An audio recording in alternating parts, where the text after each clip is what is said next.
Do you remember having tater tots? You probably had them in your school lunches as a kid, or maybe at a picnic or barbecue. When was the last time you had them? Have you ever made them yourself? They say homemade ones are much better than store-bought frozen ones. I don't know, I've never made homemade tater tots, but today I'm gonna try it.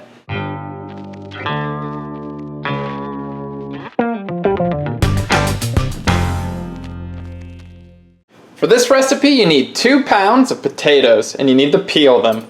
2 pounds is about 4 potatoes. Work with a nice peeler. Peel the skin off. Okay, that's 1 down, 3 more to go. I'm going to be using a food processor to grate these potatoes, but a hand grater works just as well. So for that reason, I'm going to cut my potatoes into thirds maybe. This will also help them boil quicker. I ended up cutting my potatoes into maybe like 10 pieces each, just so I could fit them into the food processor.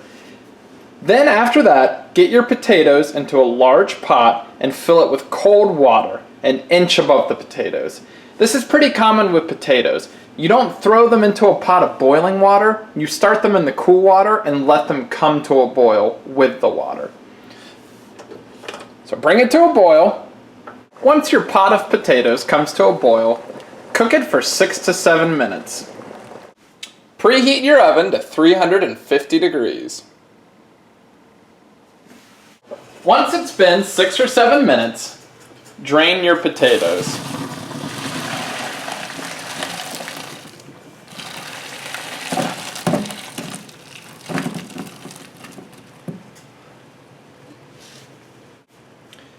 Let them cool for a bit and really let them drain. I'm going to let these sit for maybe 5 or 10 minutes. Now we should grate our potatoes. If you have a hand grater, that works well. If you're lucky enough to have a food processor, that works even better.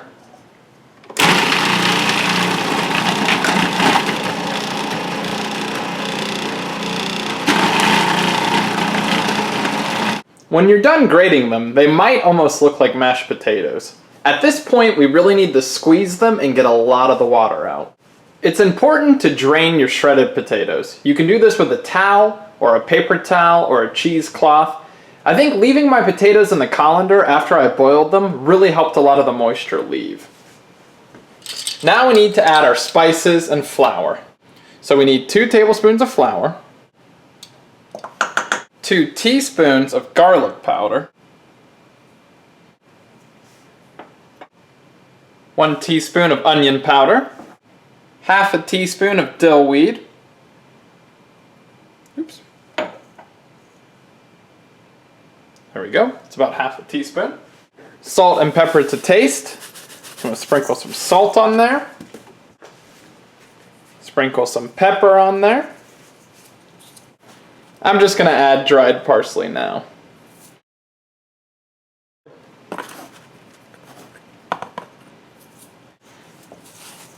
Okay, now stir all these together. I'm going to use my hands just because I think it'll be a lot easier. So make sure your hands are clean. Take your tater tot mixture. Crush them into little tater tot sized pieces, whatever size tater tots you prefer. I'm going to say about the size of walnuts maybe, give or take. Then begin storing them on a plate. Take a baking sheet or cookie sheet, line it with aluminum foil or you can spray it, and then put your tater tots on it. Now it's good to also lightly drizzle these with olive oil.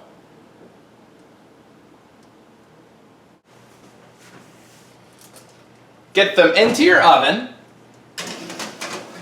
and I'm going to cook for 6 to 7 minutes on each side. So I'm going to flip them once, then cook them again for 6 to 7 minutes. I actually ended up cooking for about 10 minutes on the first side. So let's see how they're doing. Yeah, see, mine are still coming apart a little bit. Now they've spent 10 minutes on the other side, and they finally look golden brown. I finally got my tater tots made. Let's let them cool and try some. So I grabbed a few of my tater tots, let them cool down, put them on my plate. Now let's try them. They're good. To me, to be honest, they taste a lot like the frozen ones you buy at the store. A little fresher, but not that big a difference. These tater tots too were some of the most difficult things I've cooked in months. But that's an important lesson. You're not always going to make things that turn out super delicious and tasty. But that's okay. It's okay, you got to keep moving forward. Don't let your mistakes get you down. Learn from them. I've learned that you can't turn up the heat too high with tater tots, you'll shred them apart. I've learned when putting them in the oven, really make sure you grease the aluminum foil. You know, sometimes these are just little mistakes that you normally wouldn't make. It's okay. Everyone does it. Even really good chefs make these mistakes. You know, I felt rushed. I was going to a barbecue, so I just took some store-bought food otherwise, which is a little embarrassing, but it's okay. You're gonna make these mistakes, but cooking is still fun, and if you learn from it, next time you'll make something really good. So I hope you learned a lot from this video, and I do hope you try these tater tots. Just please don't make my mistakes. If you like my video, please subscribe. Good luck.